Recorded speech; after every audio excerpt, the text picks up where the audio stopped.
네, 안녕하세요. 환경보건학을 위한 분야 독성학 원론, 독성학의 주요 원리를 다루고 있습니다. 이 책은, 이 내용은 카스레스 톡시콜로지 챕터 2에 있는 내용이고요. 어,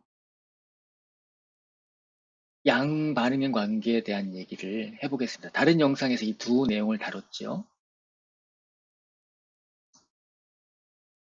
이 양반응 관계라고 하는 것은 dose response relationship이라고 볼 수가 있는데요. dose라고 하는 것들은 어떤 유해 물질이 노출되는 양이라고 할 수 있겠습니다. response는 toxic response라고 볼 수 있겠는데요. toxic response는 뭐 반응이 죽었냐 안 죽었냐에 대한 얘기라고 한다면 lethал이라고 할 수 있겠고요. 뭐 죽는 정도는 아니라고 하더라도 유해한 영향이 나타날 수가 있죠. 뭐 세포가 사망하는 경우도 있고 또는 어떤 부종이 점점 커지는 경우도 있을 수 있고 더 적게는 어떤 유해 물질에 의한 그 정도가 유해 물질 자체가 점점 몸에 누적되는 뭐 그 양이 될 수도 있겠습니다. 어, 누적된 양을이라고 말하기는 어렵겠군요. 몸에 들어와서 그 물질로 인해서 예를 들어서 활성산소가 점점 증가한다 라고 한다면 그것도 톡식 리스판스라고 할 수 있겠습니다. 예, 정정하겠습니다. 그렇게 아무튼 도수에 해당되는 것들을 X축으로 놓고 리스판스에 해당되는 것을 Y축으로 놓고 그래프를 그릴 수가 있는데 선형으로 나타날 수도 있고 선형이 아닌 경우로 나타날 수도 있습니다. 어, 일반적으로 볼 수 있는 그런 도스 리스판스 릴레이션십이 요 그림에 있는 것과 같습니다. 보신다면 여기를 X축을 로그 스케일로 놓으면은 이렇게 선형 관계로 될 수 있는 걸 볼 수가 있습니다. Y축의 경우 예,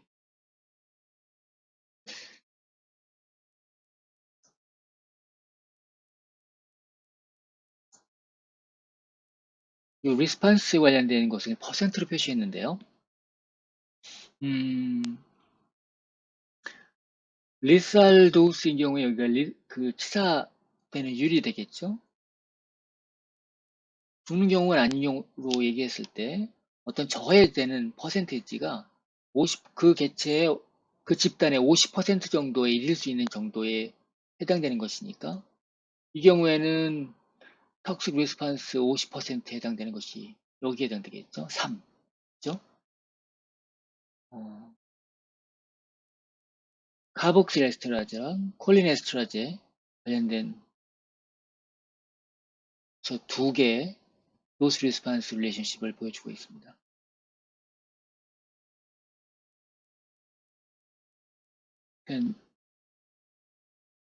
어,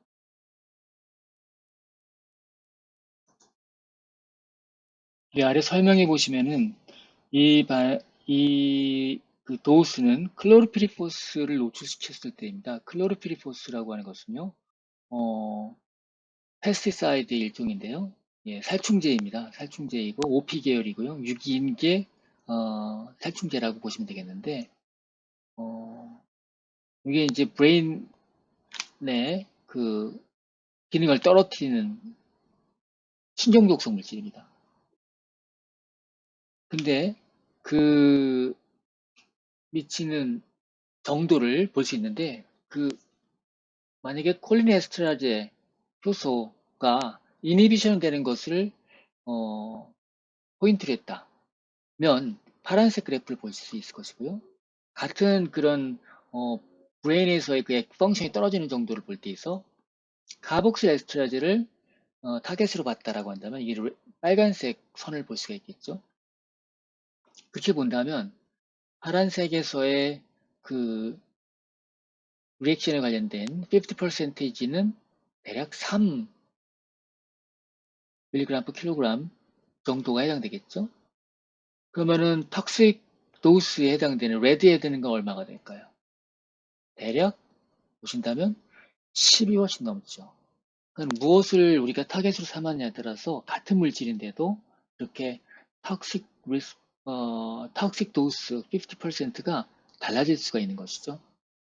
이런 경우에는 레드를 삼아야 될까요? 블루를 삼아야 될까요? 우리가 어떤 안전성 평가를 하는 데 있어서 한번 생각해 보시기 바랍니다. 궁금하시면 이 원전을 좀 더 살펴보시기 바랍니다. 노스 리스판스 커브로서 우리 익숙한 그림들인데, 이런 경우에는 이제 하나의 점이 하나의 인디비주얼인 경우도 있고, 또는 몇 개의 평균 경우도 있습니다. 이 피겨 2.2-6에 있는 형태도 우리가 볼 수가 있습니다. 이런 경우도 도스 리스판스 커브에 해당되는데요. 음, 사실 LD50든 LC 그 턱식 도스 50%든 경우에 따라서는 뭐 1도 있습니다. 우리가 그걸 이펙트 도스라고 보통 일반적으로 표시하는데 리사는 죽는 경우가 하니까는 그건 1%입니다. 그 집단의 1%에만 영향을 줄 수 있는 경우. 어,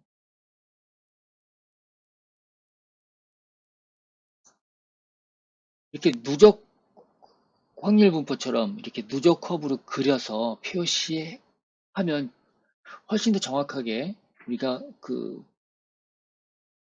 뭐 LD든 아니면 ED든 1% 또는 50% 해당된 것들 우리가 정확하게 추정해낼 수가 있습니다. 일반적으로 우리가 프라빗 플랫을 그린다라고 한다면은 요 Y축을 어떻게 표시하냐에 따라 달라지게 되는데 어, 이 위에 있는 것과 이 아래에 있는 것들 보시게 된다면은 어, 같은 그래프인데 다르게 표현할 수 있는 것입니다. 이 스케일을 다르게 함으로써 일반적으로 우리가 누적 확률 분포를 그려서 LD50든 LD1이든 ED1이든 이런 것들을 우리가 추정해낸다라고 여러분들이 보시면 되겠습니다. 이런 경우는 우리가 퀀털 Dose Response Relationship이라고 부릅니다. 이야기를 조금 더 정리해 보겠습니다. 아까와 같은 퀀털 Dose Response Relationship을 통해서 우리가 LD50를 할 수가 있는데 도출할 수가 있는데 여러 가지 물질들을 나열을 해놨죠. 이 가운데 가장 맹독인 것은 보툴리눔이죠. 여기를 볼 때 이 말은 뭐냐면 이렇게 작은 양이 투여될 때, 또 노출될 때 그 집단의 50%가 소멸되는 거니까, 죽는 거니까 굉장히 독성이 강한 것으로 볼 수 있습니다. 그래서 LD50가 수치가 작을수록 독성이 크다라고 보는 것이죠. 근데 우리가 LD50만 갖고서 그 물질의 독성을 얘기할 수 있을까? 얘기할 수는 있지만 그것이 전부는 아닙니다. 그 사례가 이 옆에 그림에 나와 있는데요. 이 그래프는 지금 서로 다른 물질 A, B를 색깔을 달리해서 퀀털 노스 리스판스 릴레이션십을 그렸습니다. 보시면 A와 B가 기울기가 다르죠? 기울기가 다른데 대략 50%에 해당되는 그 레벨을 우리가 찾아본다면 어떤가요? 대략 이 부분이 형성돼 있죠? 그러면은 그게 대략 파란색은 A 물질은 한 8 정도 나오고요. 빨간색은 6 정도 나옵니다. 그러면은 빨간색이 훨씬 더 적으니까 독성이 크구나. 뭐 이렇게 얘기를 할 수 있을까요? 뭐 그 차이가 크진 않지만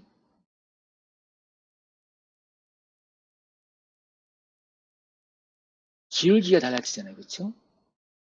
요거는 요 작은 범위 내에서 아무런 반응이 없다가 굉장히 큰 반응으로 나타날 수가 있죠. A의 경우에는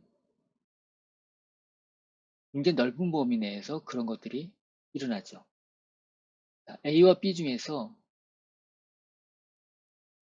그 요거를 만약 리스폰스를 그냥 편의상 LD라고 얘기하겠습니다. 리살 도스라고 말한다면 분명히 A가 더 독성이 커요. 그렇죠? 근데 그 차이는 그렇게 크진 않죠. 근데 전체적으로 이 그래프를 본다면은 A는 굉장히 다루기 어려운 물질이죠. 그 이유는 아주 작은 범위 내에서 조금만 도수의 실수가 있다고 하더라도 그 집단 전체를 죽일 수도 있으니까 굉장히 위험한 물질이 될 수 있습니다. A에 비해서는. 제가 만약에 어떤 그 약을 처방한다고 한다면 약국에서 사게끔 살 수 있게끔 하는 그런 거는 그 A를 처방하겠습니다. 왜 그럴까요? 실수로 처방을 실제로 복용을 잘못해서 일어날 수 있는 사고를 막을 수 있기 때문이죠. 일반적으로 오버 더 카운트로 약국에서 팔 수 있는 우리가 낼 수 있는 일반 의약품의 경우에는 이런 형태가 많죠. 아무튼 우리는 LD50 하나만 갖고서 이 어떤 물질 독성을 얘기하는 것도 위험할 수가 있다. 이렇게 생각하시면 좋겠습니다. 다음에 알로메트릭 스케일링이라는 부분이 있는데요. 요거는 기본적으로 여기다 포유류들만 놓고 있는데 동물 실험을 한번 생각해 보십시오. 동물 실험. 음, 사람은 사람이고 동물은 동물이죠. 근데 우리는 흔히 동물 갖고 실험을 많이 합니다. 사람한테 할 수가 없으니까 대신 하는데 동물의 경우에는 체중이 사람보다는 훨씬 적죠. 물론 사람보다 큰 체중을 갖고 있는 것들도 있는데 어, 체중이 우리보다 뭐 10배 작은 동물로 한다면 도수를 10배 작게 주면 될까? 그렇게 생각할 수도 있겠죠. 그렇기 때문에 밀리그램 킬로그램이 나오는데 그게 정확하게 그렇게 얘기하기는 어려운 부분이 있습니다. 실제로 우리가 어떤 리스폰스에 관련된 부분들을 이러한 식으로서 나타낼 수 있음을 우리가 경험적으로 알게 됐습니다. 이 그림에서는 대사율 와트로 표시했는데 대사율을 Y축을 놓고 X축은 체중으로 놨습니다. 체중이 증가할수록 대사율도 커지는데 어, 몸집이 작으면 대사율은 작겠죠. 근데 그게 일정한 비례관계에 있고 그것을 식으로 풀면 이러하다는 것입니다. 네, Y축에 보면 스케일이 다르죠. X축도 그렇고요. 일반적으로 뭐 70kg 이상인 경우도 있지만 그것들의 관계를 표준 체중을 갖고 있는 개체들, 집단을 대상으로 해가지고 따져봤을 때 이런 관계가 있음을 알게 되었고 체중과 어, 그런 어떤 리스판스에 해당되는 것들을 놓고 보니까는 이런 파워함수로 표현할 수 있음을 알게 되었습니다. 여러분들이 나중에 PPT를 열 때 그 뭐 연결 파일 관련된 부분이 나오는데 그게 이제 요식 때문인데 제가 엑셀을 그대로 인베드 해놨는데 30g짜리 마우스하고 60kg의 사람을 봤을 때 같은 양을 주었다. 그런 경우가 있을 수 있겠죠. 근데 실제로 몸에 들어간 양은 이만큼입니다. 근데 우리가 체중의 3분의 2승을 해서 나타낸 걸 표현한다면 우리가 이렇게 표시할 수가 있는 것이고 실제로 들어가는 양의 차이는 12배가 좀 넘게 되는 거죠, 사람이. 그렇게 본다면은 요 차이랑 요 차이는 굉장히 큰 차이죠. 이런 관계를 이용해서 우리가 PBPK에서 Physiological Based Pharmacokinetics라고 말하는데 동물에서 실험을 한 결과를 그대로 갖다가 사람한테 시뮬레이션하는 그런 경우가 있습니다. 모델로. 그때 그 체중을 이 굉장히 중요한 파라미터인데 이렇게 체중에 대한 파워 함수로서 각각에 대한 어떤 혈류량이라든지 또는 대사에 관련된 것들을 우리가 추정해서 표현하는 경우가 있습니다. 아무튼 이러한 기법을 알로메트릭 스케일링이라고 한다라는 정도로만 지금은 이해하시고 나중에 기회가 되면 다시 한번 다뤄보도록 하겠습니다. 이 그림에서는 그 서피스 에리어도 바디 웨이트의 3분의 2승에 해당되는 관계가 있다. 것입니다. 어떤 것들은 3분의 2승이 더 잘 맞는 경우가 있고, 어떠한 그 신체의 어떤 대사율일 수도 있고, 뭐 다른 그런 것들은 3분의 4승이 맞는 경우도 있습니다. 그래서 그런 것들은 문헌을 참조하셔서 결정하시면 되겠습니다. 도스 리스판스 커브에 대한 얘기인데요. 이것도 여러분들이 한번 조금 더 요 관련된 부분을 찾아서 읽어 보십시오. 도스 리스판스 커브가 다양한 형태의 그 모양을 갖는 경우가 있습니다. 여기서 이제 누적 확률 분포를 하는 것이 아니라 인디비주얼한 도스 레스판스 커브를 보여주는 것인데요. 단조 증가하는 경우죠. 쭉 X축이 증가하면 뭐 이렇게 아주 리니어하게 증가하지는 않지만 전홍도에서는 조금씩 증가하다가 여기서 이제 거의 선형으로 증가하다가 그 다음에 어느 정도 플래토를 형성을 하면서 거의 증가하지 않는 형태가 되겠죠. 아무튼 오르내리는 것이 아니기 때문에 단조 증가로 표현했습니다. 모노토닉하다. 그 반대로 되는 경우도 있겠죠. 모노토닉하게 감소할 수도 있습니다. 근데 어떤 것들은 저농도에서는 반응이 떨어지다가 다시 어느 정도 농도가 높아지면 다시 증가하는 리스판스를 보이는 것도 있죠. 단조 증가가 아니라 오르내리기 때문에 이건 non monotonic하다고 말할 수 있습니다.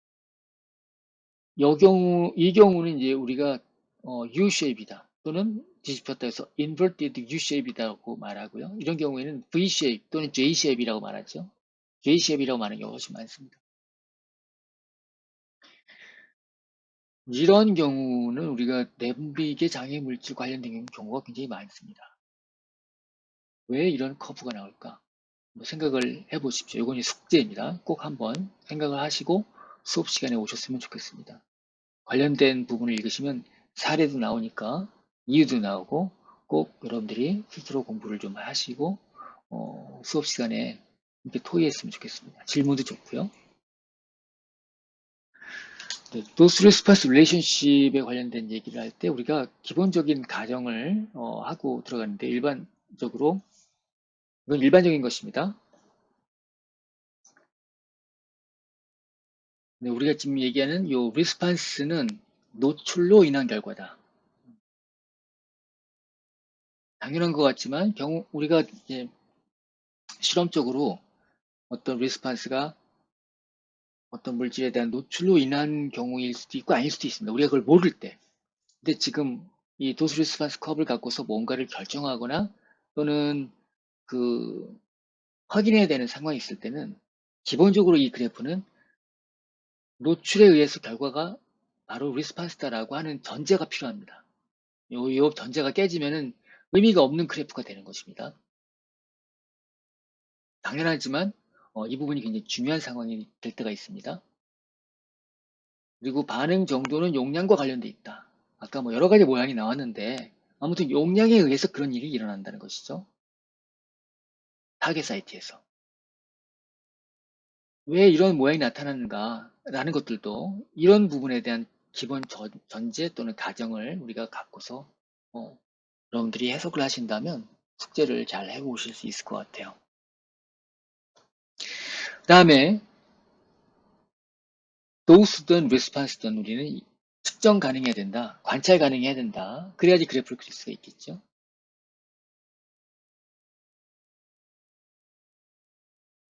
생각해 보시기 바랍니다. threshold, 문턱값 또는 역치 이렇게 얘기할 수 있는데요.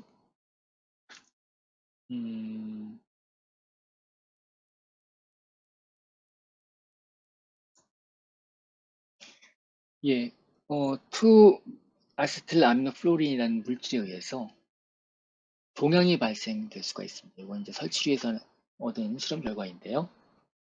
용량의 증가함에 따라서 투모가 형성되는 정도를 Y축으로 표시하고 있는데 리버 투모는 지속적으로 증가하죠. 근데 방광암, 종양이죠. 블레이드 투머는 어느 정도 농도까지는 크게 증가하지 않다가 그 다음부터 증가합니다. 이런 경우는 우리 역치라고 볼 수 있겠죠. 이 이하는 통계적으로 무의미합니다. 지속적으로 증가하는 경우 있고 이런 경우에 스레시홀드로 보인다라고 볼 수가 있는 것이죠. 근데 우리가 모니터링을 좀 더 길게 가져간다면은 달라집니다. 경향이. 그래서 이 모니터링하는 그 타이밍도 중요하죠. 언제까지 의 결과를 갖고서 한 것이냐라는 것을 여러분들이 보고 판단해야 될 것 같습니다. 그래프는 달라져 버린 것이니까 아무튼 이 두 개가 나타나는 양상이 다른데 여기도 역시 역치가 있고요. 여기서는 쭉 지속적으로 증가하는 것 같아서, 근데 어떤 거는 역치가 있고 왜 어떤 건 역치가 없을까 이런 생각을 해볼 수 있을 것 같아요. 그렇죠? 일반적으로 그 발암성 물질에 관련된 부분, 칼시노젠을 발암성 물질이라고 부르는데, 그 경우에서는 낮은 도수에서도, 도수가 낮다고 하더라도 낮은 만큼의 어떤 세포에서의 변화를 일으킨다고 봅니다. 왜냐하면 칼시노젠에 관련된, 칼시노제네시스, 발암 기전에 관련된 부분을 다룰 때 더 말씀을 드리겠지만, 기본적으로 암이라는 것들이 세포의 형질이 바뀌는 것인데 그것이 유전적인 변화에 의해서 초래된다고 우리가 보기 때문에 그렇습니다. 그래서 굉장히 작은 변화가 있다고 하더라도 그것은 유의미한 변화로 우리가 될 때가 있는데, 그것은 어떤 트레시홀드를 상정하지 않는 것이 기본이죠. 그게 이제 발암 과정에서의 기본적인 가정입니다. 어떤 물질은 그럼에도 불구하고 스레시홀드를 결과적으로 보여주는 물질도 있긴 한데, 일반적으로 발암성 물질의 경우에는 스레시홀드가 없다를 디폴트 가정으로 보통 합니다. 도스 리스판스 릴레이션십에 대한 평가를 함에 있어서 아까 우리가 수치 하나만 갖고 얘기하는 건 굉장히 어렵다고 했었죠.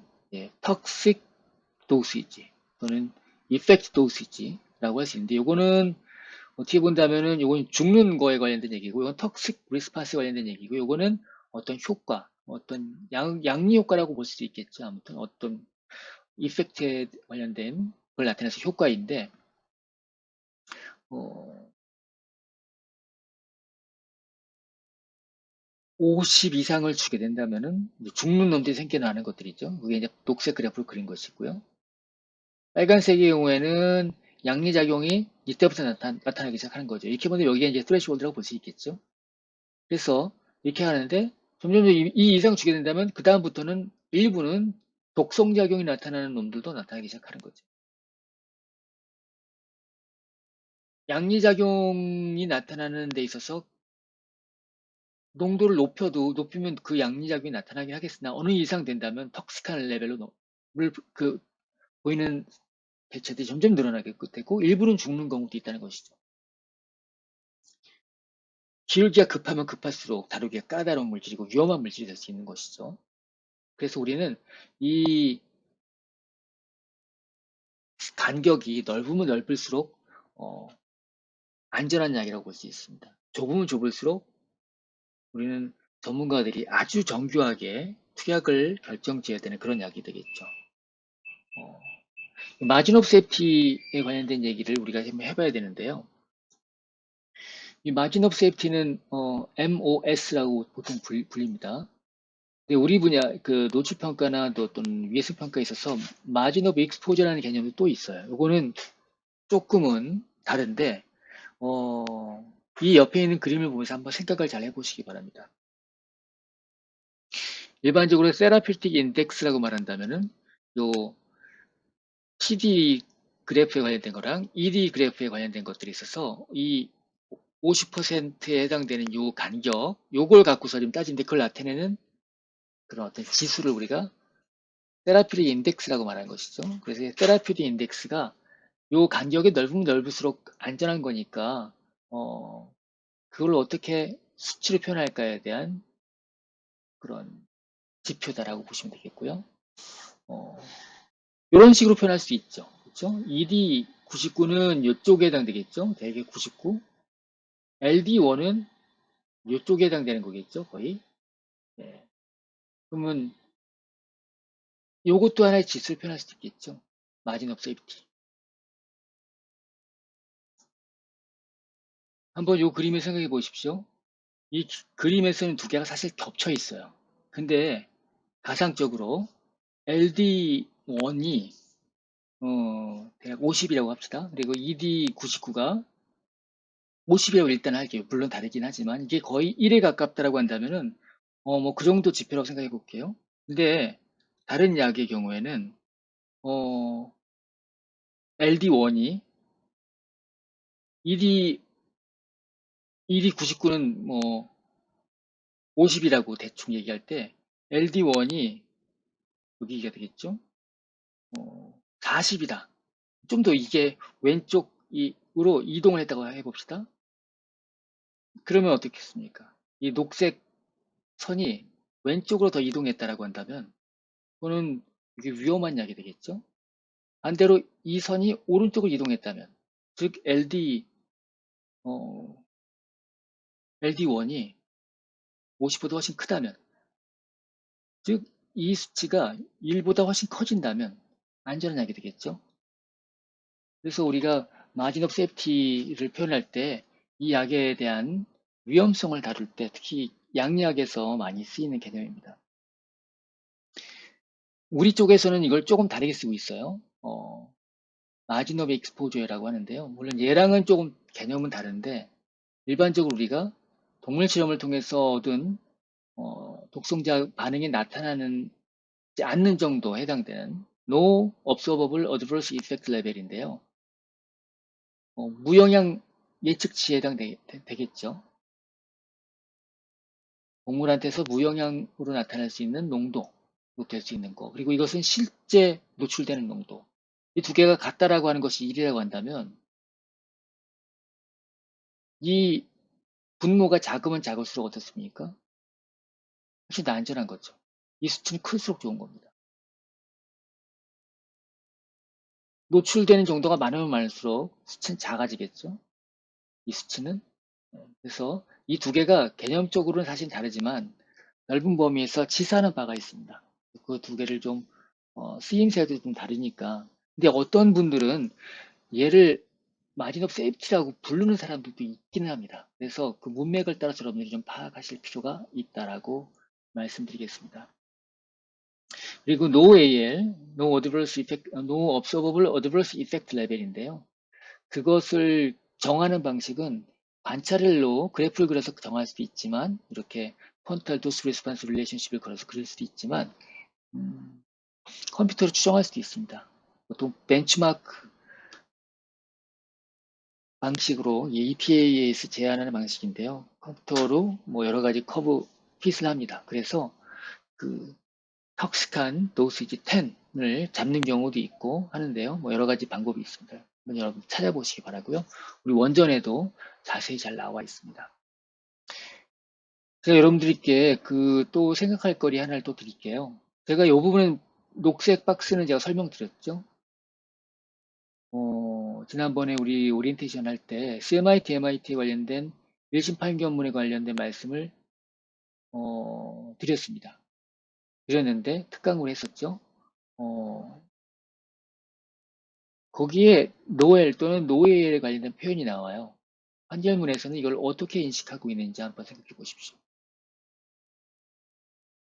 그때 노엘 얘기 나오고 노출되는 농도 얘기 나오거든요. 그 부분을 어떻게 파악하고 있는지 아마도 독성학에 관련돼서 공부를 했든지 아니면 좀 조언을 들은 피고 측 변호인들이 작성을 한 부분들이 많이 인용이 된 것 같다는 생각이 드는데 어떻게 표현이 되고 있고 어떻게 활용되었는지를 좀 생각하시고 같이 토론에 다음 시간에 나왔으면 좋겠습니다. 네. 그 이외에 이제 이 부분을 한번 찾아보십시오. 책을 찾아보시면 나와 있는데요. 포턴시 A와 B에 관련된 부분이 이제 그대로고요. 그 다음에 실제로 같은 용량이라도 어떤 반응을 요 정도의 레벨을 나타낼 수 있는 그 용량이 어느 거냐 이걸 나타내는 것이 포텐시에 해당된 거겠죠. 이건 같은 반응을 나타내는데 더 많은 약을 써야 된다. 더 많이 써야지 용량을 많이 써야지 같은 반응이 나타난다. 그럼 얘는 훨씬 더 강력한 약이 되겠죠. 포텐시 측면에서 볼 때는. 근데 이렇게 리니어하게 증가하지 않은 경우도 있습니다. 그래서 여기만 보고서 얘기할 수도 있는 것은 아니겠죠. 그래서 효능이 최대한 이르는 데 있어서 어느 정도 용량이 있어야 되느냐. 이것도 C의 경우에는 이 이상 주는 것이 무의미한 거니까 굉장히 다양한 형태의 도스 레스판스 커브를 보시고 계십니다. 여기 있는 이야기들을 말씀으로 제가 드린 것을 식으로 한번 정리를 해봤습니다. 네, 챕터 2에는 굉장히 많은 내용들이 들어있는데 독성평가와 연구 방법론들이 있습니다. 이 부분은 개인적으로 교재를 한번 읽어보시기 바랍니다. 질문거리가 있으면 ETL에 미리 올려주시고요. 어, 여기에서 다룰 내용들이 꽤 많이 있긴 합니다. 근데 제가 이 영상에서는 함께 다루기 좀 어렵습니다. 그래서 이 부분은 여러분들이 스스로 공부하시길 바라고요. 그 질문이 있을 경우에는 다음 시간에 꼭 다뤄야 되는 내용이 제가 있다 그러면 꼭 제가 말씀을 드리도록 하겠습니다. 간단하게만 리뷰를 해본다면 그 독성평가에 관련된 부분에 있어서 음, 독성 반응이 용량에 의해서 결정된다라고 했는데 그 어떤 인과관계에 관련된 부분들을 데이터가 다 있으면 우리가 그걸 인정하면 되지만 데이터가 불충분할 경우에 아직 불충분할 경우에 시장 출시 대행을 규제해야 되는데 그런 부분에서 필요한 부분이 사전주의 원칙입니다. 근데 그 부분을 바라보는 또는 받아들이는 그 입장들이 이해 당사자들에 따라서 굉장히 달라집니다. 그런 이야기들이 우리 교재 에센셜보다는 그 원전에 카세라 톡시콜로지 원전에 잘 나와 있으니까 그 부분도 한번 읽어보시기 바랍니다. 해당되는 부분은요. 책에 있는 내용을 갖고 왔는데요. 이 그래프 바로 뒤에 있습니다. 그래프 바로 뒤에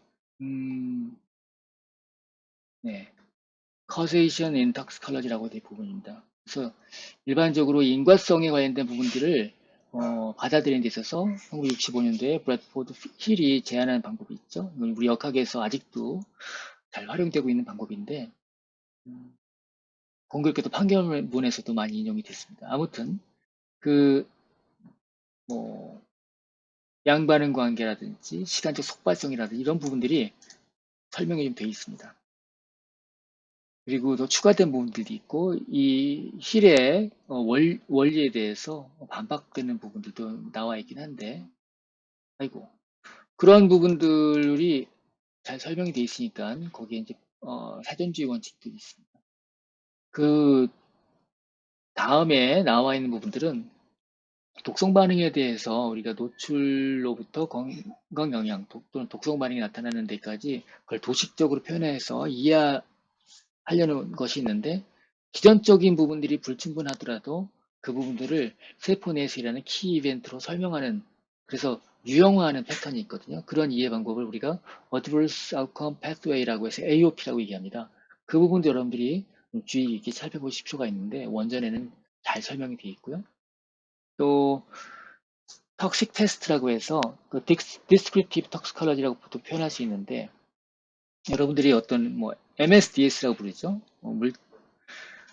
머추럴 세이프티 관련된 다큐멘터리들이 있는데 그 어떤 물질들은 어, 어떤 급성 독성의 차원에서는 어떤 양상으로 나타나고 이런 것이 있습니다.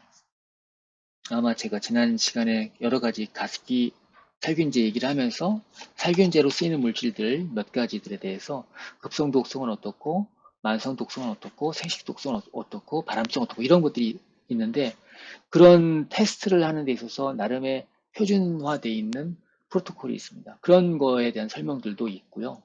또 현대 독성학 분야에서 많이 활용되고 있는 여러 가지 방법론들도 있습니다. 오믹스를 다루는 얘기도 있고 이런 부분들은 굉장히 레퍼런스로 함께 설명이 잘 되어 있으니까 원전을 한번 살펴보시기 바랍니다. 네, 오늘 수업은 여기까지 하겠습니다. 고맙습니다.